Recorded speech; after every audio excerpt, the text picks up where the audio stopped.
ये भगवान का अपराध करने के बराबर है। आप कहोगे ऐसा कैसे?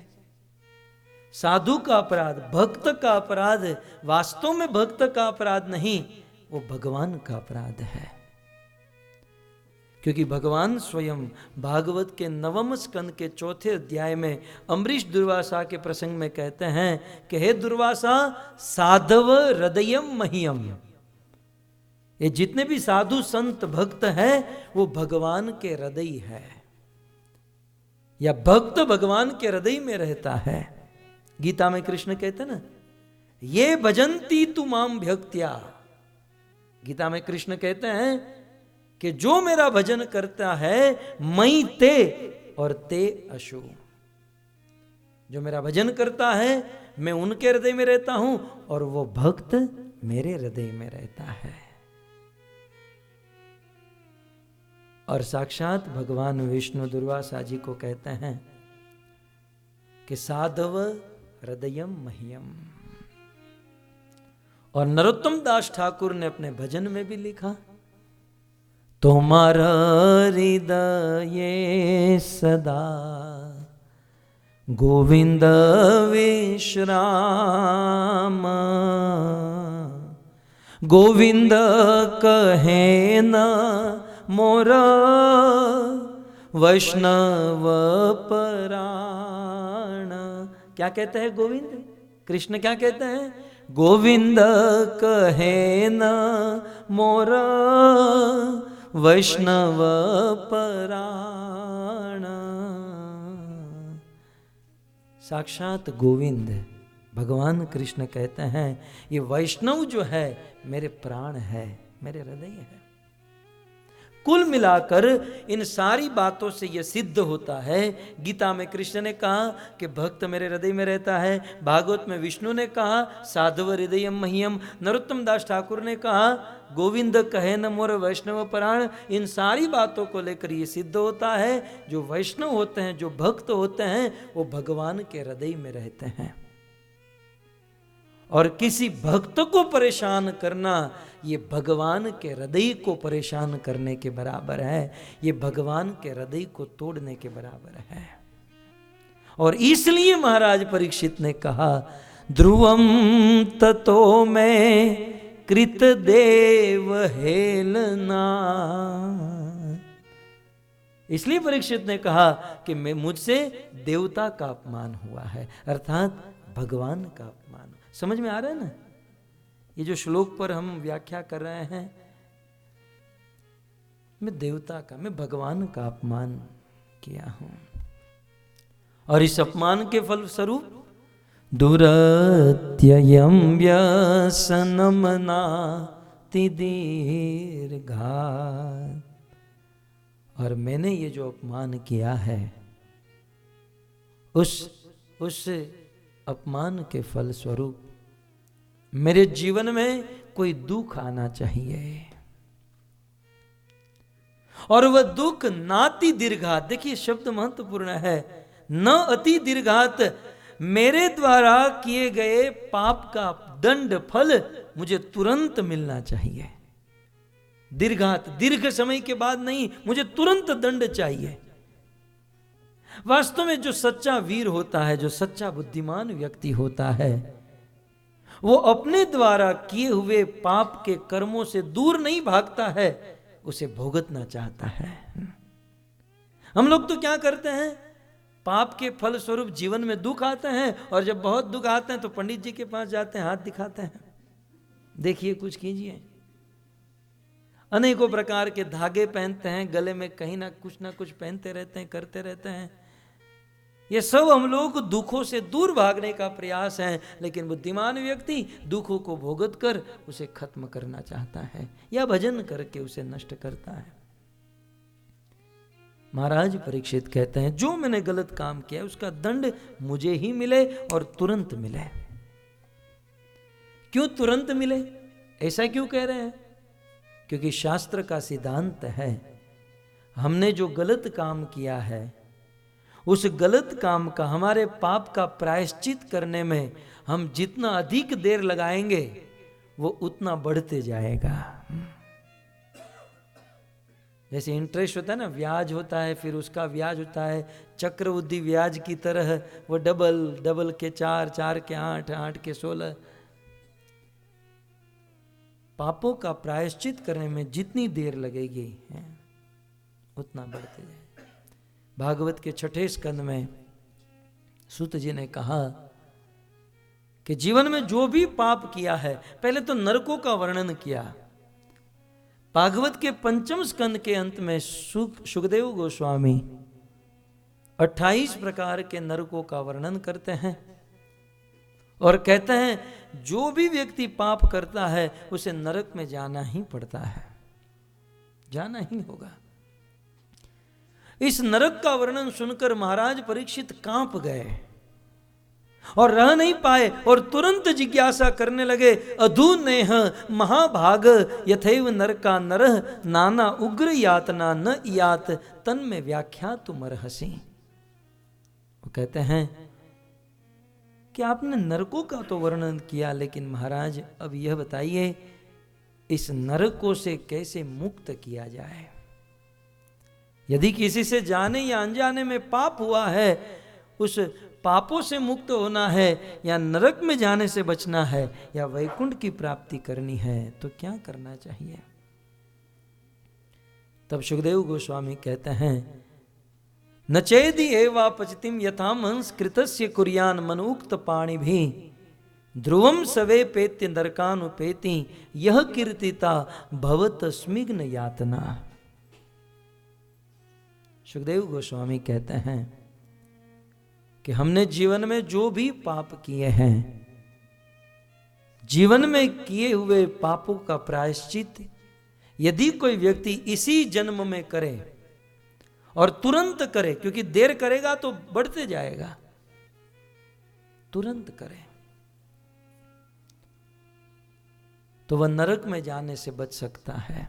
और नहीं तो ध्रुवम, वहां पर भी ध्रुवम शब्द आया और परीक्षित भी इस श्लोक के प्रारंभ में ध्रुवम कहते हैं। ध्रुवम माने निश्चित ही नरक में जाना होगा, तो प्रायश्चित करना चाहिए। छोटे पाप का छोटा प्रायश्चित और बड़े पाप का बड़ा प्रायश्चित। मरने से पहले, विपत्ति आने से पहले अपने अपने पापों का प्रायश्चित करें। खोज रहे हैं किसको दूं किसको बांटूं, यहां मेरा सुख रहा है ये नहीं देख रहे हैं। नहीं ठीक है, मुझे नहीं चाहिए, अरे बोल मुझे नहीं चाहिए, आप बैठिए बस। कथा सुनते समय केवल कथा सुनिए, केवल 5 मिनट है। क्या कह रहा था? यहां प्रायश्चित की बात कर रहा हूं, तुम पानी क्यों?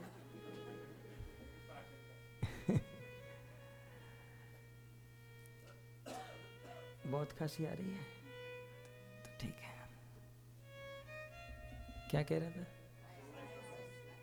प्रायश्चित। बड़े पाप का बड़ा प्रायश्चित और छोटे पाप का छोटा प्रायश्चित मृत्यु से पहले कर ले। परीक्षित महाराज ने कहा कि सुखदेव जी आपने पापों से मुक्त होने के लिए ये उपाय तो बताया, प्रायश्चित करो, लेकिन मुझे ठीक नहीं लग रहा है। हम देखते हैं दुनिया में कुछ लोग पापों का प्रायश्चित तो करते हैं, लेकिन प्रायश्चित करने के बाद फिर से पाप करते हैं। साल भर पाप करते हैं और फिर भारत में जाते हैं, वृंदावन जाते हैं, द्वारिका जाते हैं, हरिद्वार जाते हैं, गंगा नहाते हैं और गंगा जल हाथ में लेते हैं कि अब हम जब वॉशिंगटन डीसी वापस जाएंगे तो शराब नहीं पिएंगे, चाय नहीं पिएंगे, ऑनियन गार्लिक नहीं खाएंगे। संकल्प लेकर आते हैं, सारा पाप धो देते हैं, पवित्र होकर संकल्प लेकर घर पर आते हैं और जैसे ही यहां पर आते हैं तो जैसे थे वैसे बन जाते हैं। मक्का गए, मदीना गए, बन के आए हाजी, पहली आदत नहीं छुटी तो वही पाजी के पाजी हैं। कितना भी प्रायश्चित करो लेकिन कुछ परिवर्तन नहीं होता है। इसलिए महाराज परीक्षित ने कहा कि सुखदेव जी ये जो प्रायश्चित की विधि है ये ठीक नहीं है, क्योंकि आदमी बहुत पाप करता है, फिर प्रायश्चित कर लेता है और फिर से पाप करता है। ये तो मुझे वैसा ही लग रहा है जैसे हाथी का स्नान। जैसे हाथी जो होता है, कश्चित निवर्तते भद्रात कश्चित चरति ततः पुनः प्रायश्चितम अथोपार्थम मनिये कुंजर शोचवत। हाथी घंटों भर 3-4 घंटों तक जल में स्नान करता है और बिल्कुल अपने शरीर को शुद्ध पवित्र कर देता है, और जैसे ही सरोवर से बाहर निकलता है तुरंत सरोवर की जो मिट्टी होती है वो अपने शरीर पर डालकर उसे बिगाड़ देता है। अब जब मिट्टी से शरीर को बिगाड़ना ही था तो 3-4 घंटा जल में स्नान करने का क्या लाभ? ठीक उसी प्रकार जब पाप करना ही है तो प्रायश्चित से क्या लाभ? कोई ऐसा कार्य करे जिससे पाप भी खत्म हो जाए और पाप करने की जो वृत्ति है, जो वासना है, वो भी खत्म हो जाए। कोई ऐसा उपाय बताइए। सुखदेव गोस्वामी ने कहा, परीक्षित यदि ऐसा उपाय चाहिए तो सुनिए ध्यान से, 10 चीज करना होगा। बोले क्या? बोले तपसा ब्रह्मचर्येण शमेन च दमेन च त्यागेन सत्य शोचाभ्याम यम नियमेन च। तपस्या करो, ब्रह्मचर्य व्रत का पालन करो, 10 यम 10 नियम, त्याग करो, सत्य भाषण करो, पवित्र रहो, दान करो। ये 10 चीज करोगे तो इन सब से बच जाओगे। परीक्षित महाराज ने कहा, कलयुग का आदमी इन 10 में से एक भी नहीं कर सकता है।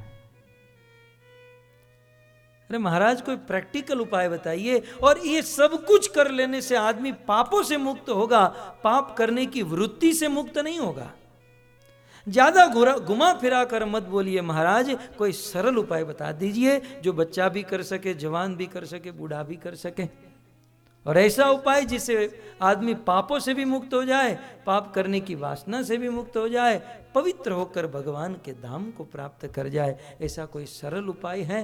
बोले हाँ। अब अंतिम उपाय सुखदेव जी बताते हैं, केचित केवलिया भक्त्या वासुदेव परायण अगम गुणवंती कार्सेन निहारम इव भास्कर। सुखदेव गोस्वामी कहते हैं कि एक उपाय है। वो उपाय क्या है? केवल या भक्ता, भक्ति के द्वारा, भक्ति के द्वारा भगवान का नाम लेकर व्यक्ति इतना पवित्र हो जाता है, इतना पवित्र हो जाता है। ये जो भगवान का नाम है सूर्य के समान है, भास्कर। सुखदेव जी कहते हैं कि ठंडी के दिनों में फोग जम जाता है, तो इस फोग को मिटाने के लिए कितनी भी लाइट करे, कितनी भी आग जलाए, या बंदूक लेकर चलने लगे, चलो हट जाओ, या उसको गाली देने लगो, ये फोग नहीं हटेगा जब तक भगवान भास्कर आकाश में नहीं आएंगे। जैसे सूर्य आकाश में आते ही सारा फोग दूर हो जाता है, वैसे भगवान का नाम लेते ही सारा पाप मिट जाता है, सारे पाप नष्ट हो जाते हैं। सुखदेव गोस्वामी ने यहां तक कहा कि भगवान का नाम इतना पवित्र है, इस संसार में सारे साधन एक बाजू और भगवान का नाम एक बाजू। कोई सारे साधन करता है लेकिन फिर भी जीव इतना पवित्र नहीं होता है जितना भगवान का नाम लेने से पवित्र होता है। वो कहते हैं कि न तथा यज्ञवान राजन पुयेत तप आदि भी तथा कृष्णार्पित प्राण तत्त पुरुष निषेवया। हे राजन, ये तपस्या करने से, ये यज्ञ करने से, ये ध्यान आदि करने से व्यक्ति उतना पवित्र नहीं होता है जितना भगवान का नाम लेने से पवित्र होता है। यदि सोने का कोई घड़ा हो और उसमें शराब भरी हुई हो, और उस घड़े को गंगा नहलाओ, यमुना नहलाओ, सरस्वती नहलाओ, काशी लेकर जाओ, लेकिन जब तक उसमें शराब है तब तक वह पवित्र नहीं हो सकता। ठीक उसी प्रकार जीव जब तक भगवान का नाम लेकर शुद्ध नहीं होगा तब तक कितना भी मेहनत करे, कितना हो तीर्थाटन करे, वह पवित्र नहीं हो सकता, पापों से मुक्त नहीं हो सकता। इसलिए पापों से मुक्त करने वाला केवल एक ही साधन, और वो है भगवान का नाम। इतिहास में कहा गया, कलयुग केवल नाम आधारा। कलयुग तो केवल नाम के ऊपर आधारित है। चैतन्य महाप्रभु कहते हैं नाम नाम अकारी बहुधा निज सर्व शक्ति।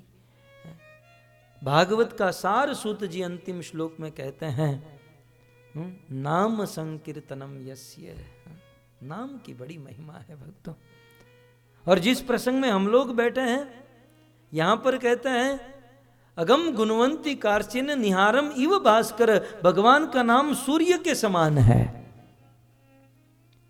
जैसे सूर्य आकाश में आते ही वह फोग दूर हो जाता है, ऐसे भगवान का नाम लेते ही सारे पाप मिट जाते हैं। विश्वनाथ चक्रवर्ती ठाकुर ने बहुत सुंदर कहा, वे कहते हैं कि हमारे वहां यहां वहां जमे हुए धुम्मस को, कोहरे को या फोग को दूर करने के लिए सूर्य की आवश्यकता नहीं। सूर्य की थोड़ी सी किरण आ जाए, हैं? सूर्य तो पर्वत के पीछे है, सूर्य का थोड़ा सा प्रकाश आ जाए तो वह फोग दूर हो जाता है। ठीक उसी प्रकार सारे पापों को मिटाने के लिए भगवान के नाम की भी जरूरत नहीं, भगवान का नाम लेने की कोई इच्छा कर ले।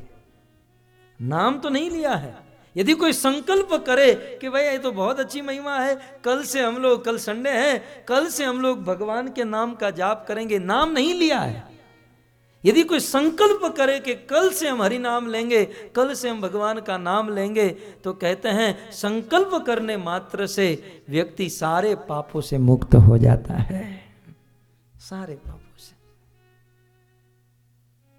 और इस प्रसंग में महात्मा गण एक कथा कहते हैं, सत्य घटना इतिहास की। दो भाई थे और जो छोटा भाई था वो भगवान का बड़ा भक्त था। प्रति सैटरडे संडे को मंदिर में जाता था। तो एक दिन उनकी इच्छा हुई कि महात्माओं को, साधु संतों को घर पर बुलाऊं और कथा कीर्तन करवाऊं।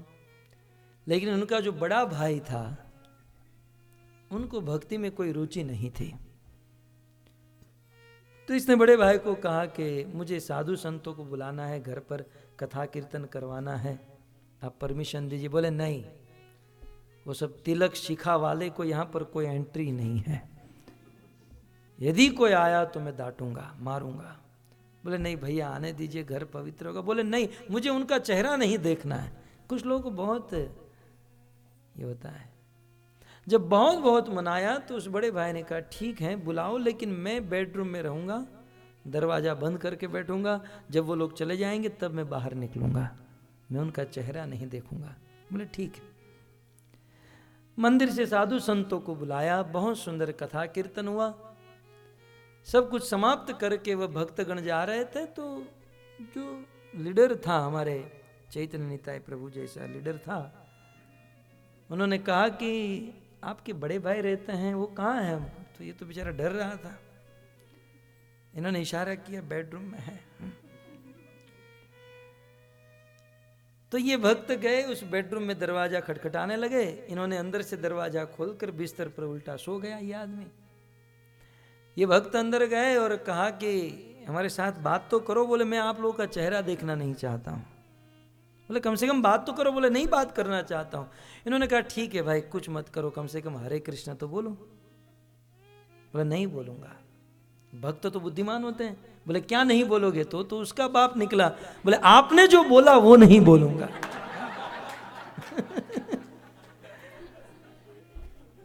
कुछ लोग ठान लेते हैं कि हम लोग भजन करेंगे ही नहीं। आपने जो बोला मैं नहीं बोलूंगा। अब ये बार बार बोल रहे थे हरे कृष्ण बोलो, हरे कृष्ण बोलो, ये बोल नहीं रहा था। तो ये जो प्रभु जी थे उनकी थोड़ी सटक गई और उसका हाथ पकड़ लिया और पीछे से हाथ को पूरा ऐसे मोड़ दिया और कहा अब बोलो हरे कृष्ण। अरे छोड़ो यार मुझे दर्द हो रहा है। उसने टेम्पर और बढ़ाया, बोलो हरे कृष्ण, बोलो हरे कृष्ण। ये तो चिल्लाने लगा, रहे छोड़ो छोड़ो छोड़ो। बोले हरे कृष्ण बोलो। जबरदस्ती उन्होंने एक बार कहा हरे कृष्ण अब तो छोड़ो मुझे। एक बार हरे कृष्ण बोला, उस महात्मा ने उसे छोड़ दिया। वो मंदिर वापस चले गए और कुछ दिन के बाद इस आदमी की मृत्यु हो गई। जीवन भर पाप किया था तो सीधा नरक में गया, इसमें कोई दोराई नहीं है। नरक में गया, चित्रगुप्त ने सारे पाप उनके सामने रखे, लेकिन साथ ही साथ चित्रगुप्त ने कहा कि इसने जीवन भर पाप किया है, लेकिन एक बार, और वो भी प्रेम से नहीं, जबरदस्ती हरे कृष्ण बोला है। यमराज जी सोच में पड़ गए, यार जो पाप करते हैं उनको मैं दंड देना जानता हूं, लेकिन ये हरे कृष्ण बोला है, इसका क्या किया जाए, समझ में नहीं आ रहा है, क्या करूं। यमराज जी कंफ्यूज हो गए। यमराज जी ने सोचा कि अब इसका क्या करूं। नारद मुनि रात दिन हरे कृष्ण जपते हैं, नारद के पास जाता हूं। नारद को फोन करके नरक में बुलाया, नारद यहां हो, एक अर्जेंट काम है। नारद जी पहुंचे नरक में। कहा कि नारद तुम रोज हरे कृष्ण करते हो, नारायण नारायण बोलते हो, ये आदमी जीवन भर पाप किया है, एक बार हरे कृष्ण बोला है, अब इसको क्या फल दिया जाए। नारद जी ने कहा देखो मैं तो मात्र नाम लेना जानता हूं, ये फल बल के बारे में मैं कुछ नहीं जानता हूं, मैं कुछ नहीं जानता हूं। हाँ, ये शिव जी जानते हैं, संसार का प्रलय करने वाले देवादिदेव महादेव ये जानते हैं। तो बोले काम करते हैं, इसको शिव जी के पास लेकर जाते हैं। नारद जी और यमराज जी उस पापी को लेकर कैलाश में गए। अब कहाँ नरक और कहाँ कैलाश। आधे रास्ते तक पहुंचे, ये पापी जो था रोड पर बैठ गया। बोले यार तुम लोग तो चलते जा रहे हो, हम आदमी इतना चलकर हम थक गए हैं, यहां से अब मैं नहीं चलूंगा। बोले मुझे पालकी में बिठाओगे तो ही मैं आपके साथ चलूंगा। अब एक पालकी मंगाई गई, इस पापी को पालकी में बिठाया, एक कंधा नारद ने दिया, एक कंधा यमराज ने दिया, और इस पापी को उठाकर लेकर गए शिव जी के पास। कैलाश में शिव जी दूर से देख रहे हैं कि यमराज और नारद मुनि किसी आदमी को लेकर आ रहे हैं। शिव जी खड़े हो गए, बोले इतना बड़ा संत कि जिसको पालकी में बिठाकर शिव और नारद लेकर आए हैं। शिव जी प्रणाम करने के लिए गए, बोले किस महात्मा को लेकर आए। बोले महात्मा नहीं, ये बहुत बड़ी कंफ्यूज है। शिव जी ने कहा क्या हुआ। बोले आप ही के पास आए हैं इसका उत्तर ढूंढने के लिए। इसने जीवन भर तक पाप किया है, लेकिन एक वॉशिंगटन डीसी से आया था कोई भक्त, जबरदस्ती हरे कृष्ण बुलवाया था। जबरदस्ती हरे कृष्ण बुलवाए, जबरदस्ती हरे कृष्ण बुलाता तो इसका क्या फल दिया जाए मैं नहीं जानता हूं। अब भोलेनाथ शिव जी आप ही बताइए। शिव जी ने कहा देखो फल बल में नहीं जानता हूं, आपको तो त्रिशूल घुसा दूं इसके पेट में। प्रलय की बात करो यहां पर, मारने काटना जानता हूं मैं, तो प्रलय जानता हूं, मारना जानता हूं, फल बल क्या जानूं। बोले नहीं ऐसा नहीं, फल होना चाहिए, न्याय होना चाहिए। भगवान ने मुझे न्याय की सीट पर बिठाया है, इसका उचित न्याय होना चाहिए। शिव जी ने कहा देखो न्याय तो नहीं कर सकता, मारना है तो मार सकता हूं। बोले ये ठीक नहीं है। तो शिव जी ने कहा देखो ये बात तो विधाता ही जानते हैं, जिसने विधि लिखी है, जिसने यम नियम बनाए हैं, विधाता ब्रह्मा इस बात को जानते हैं। आपको ब्रह्मा के पास जाना होगा। नारद जी और यमराज जी ब्रह्मा के पास तैयार हुए। शिव जी ने कहा मैं भी साथ चलता हूं, मुझे भी जानने की इच्छा है कि आखिर इस केस का होगा क्या। इन्होंने कहा कि वैसे भी हम दोनों इसको उठाकर थक गए हैं, एक कंधा शिव जी आप लगा दीजिए। वो पापी पालकी में बैठकर सब देख रहा है, और शिव जी, नारद जी और यमराज जी ये तीनों इनको उठाकर कैलाश से ब्रह्मलोक में लेकर गए। ब्रह्मलोक में ये तीनों उठाकर लाए। ब्रह्मा जी खड़े हो गए, कौन संत को लेकर आए। बोले संत नहीं, बहुत बड़ी कंफ्यूजन है, जीवन भर इसने पाप किया है और एक बार हरे कृष्ण भगवान का नाम लिया है, इसका क्या किया जाए। ब्रह्मा जी ने कहा निश्चित मैंने यम नियम बनाए हैं, जो पाप करे वह नरक में, जो भजन करे वैकुंठ में, लेकिन जो दोनों करता है उसके लिए मैंने कुछ नहीं बनाया। अब तो एक ही चारा है कि जिसका नाम लिया है उनके पास लेकर जाएंगे, वही इनका निर्णय ले सकते हैं। तो शिव जी, नारद जी और यमराज जी तीनों चलने लगे। ब्रह्मा ने कहा मैं भी साथ चलता हूं, मुझे भी पता चले कि ऐसे लोगों की गति क्या होती है। तीनों ने कहा हम वैसे भी थोड़े बहुत थक गए थे, एक कंधा आप लगा दीजिए। उस पापी को ब्रह्मा, नारद, शिव और यमराज ये चारों एक एक कंधा लगाकर पालखी में बिठाकर ब्रह्मलोक से वैकुंठ लोक में लेकर गए। वैकुंठ में गए, भगवान नारायण खड़े हुए, भगवान विष्णु खड़े हो गए, उनका स्वागत किया। और ये चारों ने भगवान से कहा, प्रभु जीवन भर पाप किया है, लेकिन एक बार आपका नाम लिया है, बताइए इसकी क्या गति होनी चाहिए। तब भगवान ने कहा कि आप लोग डिवोटी तो बने हो, लेकिन शास्त्र नहीं पढ़ते हो। शिव ब्रह्मा आदि को भगवान ने कहा कि गीता बीता पढ़ते हो कि नहीं। भगवान ने कहा कि गीता में मैंने क्या कहा है, न तद भासयते सूर्य न शशांक न पावक यद्गत्वा न निवर्तन्ते तद्धाम परमम मम। गति तो आपके सामने है कि मेरे धाम वैकुंठ में एक बार जो आ जाता है वह फिर भौतिक जगत में वापस नहीं जाता है। मेरा नाम लेने वाले की गति आपके सामने है। जो व्यक्ति मेरे नाम का जाप करता है उसे ब्रह्मा, शिव, नारद और यमराज पालकी में बिठाकर मेरे धाम वैकुंठ में लेकर आते हैं। यही मेरा नाम लेने वाले की शुभ गति है। यह है भगवान के नाम की महिमा। इसलिए 5 मिनट खड़े होकर भाव से भगवान के नाम का कीर्तन करें।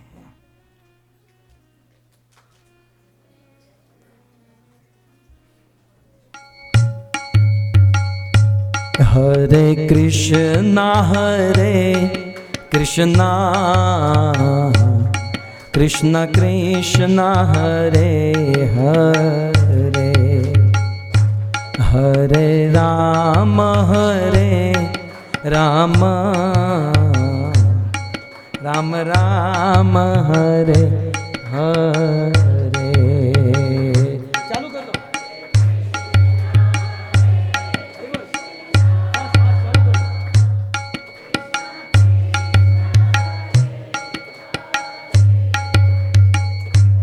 हरे राम